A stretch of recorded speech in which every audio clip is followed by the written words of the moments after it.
1% of earners in America make $440,000 and up. If you make $440,000 a year or higher, you're in the top 1% of one of the richest countries, if not the richest country in the world. Yet our culture doesn't even begin to give you credit until you're a millionaire. It's stupid. And we have a lot of people grossly unhappy because they're chasing shit to spend money to buy dumb shit to impress people they don't even like.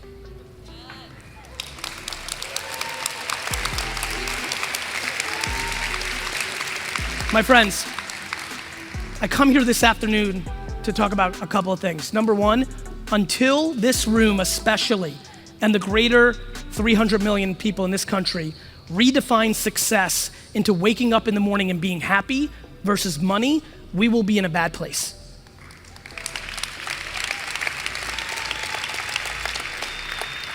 Some of this stuff can get very cliche. If you're happy, it will come, but I'm watching. And like, making money is a talent. We accept being a basketball player as a talent. We accept being an incredible artist and singing is a talent. For some reason, we've created massive delusion around everybody can make money. It's hard. It's an actual talent. And we have to have that conversation because when we do, it can start getting us into way better conversations for this room, which is what are you destined to do? What are you capable of doing? What makes you happy? How does it go well? To me, that's where it gets interesting. We live in a time where the internet is hit scale and it's still underpriced. We are so fortunate. Our great-grandparents couldn't turn a side hustle into their real life. They had to work 9 to 5 and the world shut down. There was no internet. This internet thing is a blessing. We're demonizing it because what the internet's also doing is exposing us. The internet's not changing us. By the way, all the shit we're up to, all the terrible things we're up to, thank God the internet's around. A lot of us needed to see that to realize it was happening. We were delusional. We're being exposed. We're not being changed.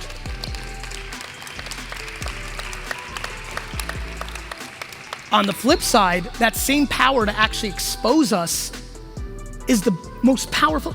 My friends, I see a lot of you recording, holding up your phones. You are sitting with a computer in your pocket right now that is more powerful than the computer that Ronald Reagan had to run the free world.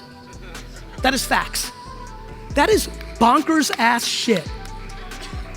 You can literally post a video right now on listen, again, I am the byproduct of understanding where organic reach was on tilt and went all in, whether that was search, whether that was email, whether that was Google AdWords, and then later YouTube, and then later Facebook and Twitter.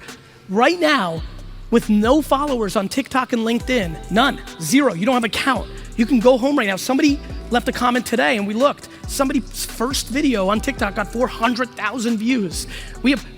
There's free awareness. There's free awareness and all you have to do is execute and it costs nothing. I love people, I've been talking a lot about Instagram's organic reach going down, right? Which has a lot of people worried. And I saw a comment last night where this woman was like, fuck Instagram, it's all these corporations, it's just corporate greed, they just want you to buy ads. And I'm like, motherfucker, this shit is free. Instagram is free. And by the way, you've been around now for a while. This is not 1997 anymore. These platforms have showed you that the organic reach is free, then supply and demand kicks in and they're running a business. What, are you the only one that's allowed? What, you selling bullshit Botox tea on the platform that's free is okay, but them not making some money isn't? Get the fuck out of here.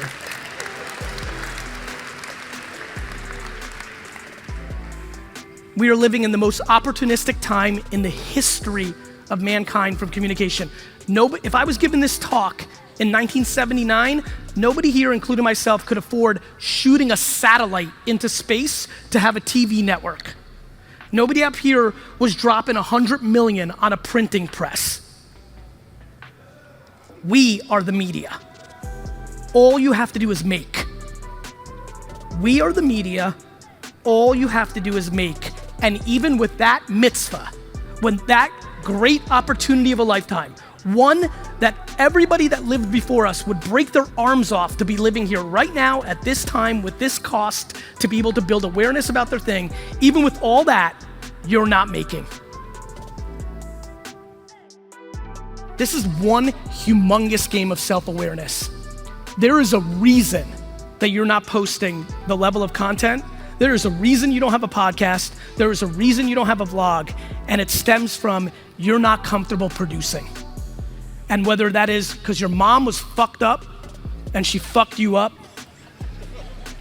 whether that's you're in a place where you just actually have nothing to say yet and actually have to live for another decade to put out stuff, whether that is you don't fully believe it, or what I'm most worried about, because I'm really starting to look at this action, you're just looking for it to happen too fast. I produced Wine Library TV 5 days a week for 3 years and nobody cared. 5 days a week, 3 years. I spent 7, 8 hours a day on Twitter in 2007, 8, 9, 7, 8. I used to go to sleep at 4 o'clock in the morning those years because I had to work my whole job, and I believed so much in social and nobody knew who the fuck I was. So I had to go into every single conversation about wine, and I didn't go in there and tell them to buy from Wine Library. I read Going to Napa this weekend by some random tech executive, and I would jump in and literally explain to her 6 wineries she should check out, email Whitehall Lane and say, hey, can you give this person a VIP? I would spend 19 minutes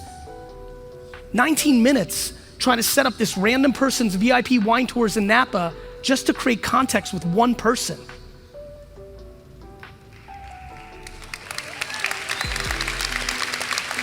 It would blow your mind to know how many people in here ever spent 19 minutes, period, engaging with random people on Twitter to build awareness. A stunningly small percentage of this audience, because nobody wants to do that work because it's hard. Everybody wants to make some miraculous piece of content that's gonna make them viral and make them rich to buy a fucking island in Jamaica and smoke weed all day. Everybody sees it now. Everybody sees it now. People see the results. That classic fucking thing where they show like the iceberg and you see that fucking photo, that shit is real. People see it now. People are confused about how much time and effort and work it's put in. It takes a lot of work to produce 10 different pieces of content to put on LinkedIn every single day about your craft. That takes work. Listen, and we are living in a time right now where hustle culture is getting shit on and I get dragged into it, but I promise you this, I'm not trying to make anybody burn out or be unhappy, but let there be no confusion to this room. Work ethic is part of the fucking formula. It just is. It just is. It might not be fun, but like, look, you're talking to somebody who put in 0 work ethic into school because I fucking hated that shit. And so I know what it feels like to not be motivated to put in the work. If you are not motivated to put in the work that I'm talking about, you are in the wrong game. You need to take a step back and find something you're interested in. The amount of people that I know can start a media site, a YouTube channel, an Instagram, a TikTok, a podcast and a vlog around the most narrow shit, Star Trek, the Rams, pumpkins, like narrow ass shit, and make 100, 200,000 a year, being super happy about talking the thing that they love, bird fucking houses. Do you understand that somebody in here can make $200,000 a year talking and making content around bird houses because for some unknown reason, they fucking love bird houses? I genuinely believe that people that come to a conference of this nature, more often than not, unfortunately, in my opinion, are looking for a hack. I really believe that.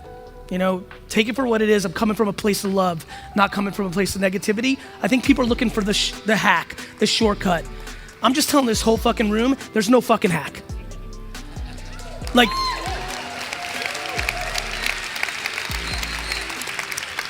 there's no shortcut, there's no fucking magic system. If there was a magic system, everybody would fucking do it. What there is self-awareness. What there is patience. What there is more than anything, and something that I have to figure out over the next decade how to do a better job of, which is perspective. Somebody asked me a question today and I'm like, right, because I think I have a lot of time, all of a sudden everything gets easier. There are so many people here, how many people under 30? Raise your hands. This fucking crew, I love you fuckers so much, and I equally wanna punch you in your fucking mouth.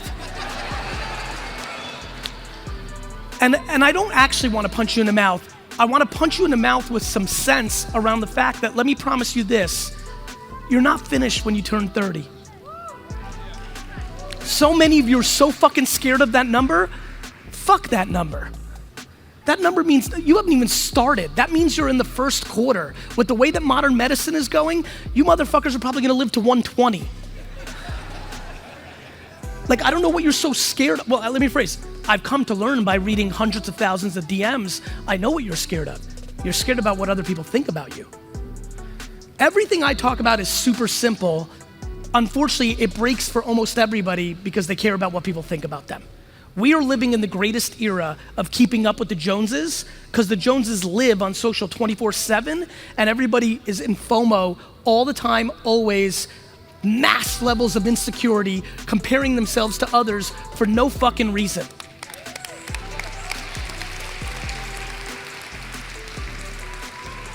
The best thing that happened to me was that I worked 15 hours a day, 6.5 days a week for 12 years until I was 34 and didn't talk to nobody about nothing about anything. You know, I have empathy. I have empathy for a lot of people in here who are massively ambitious and get caught up way too early to talk about, I mean, we've got 22-year-old coaches and experts, and there's 22-year-old life coaches. Motherfucker, you haven't lived.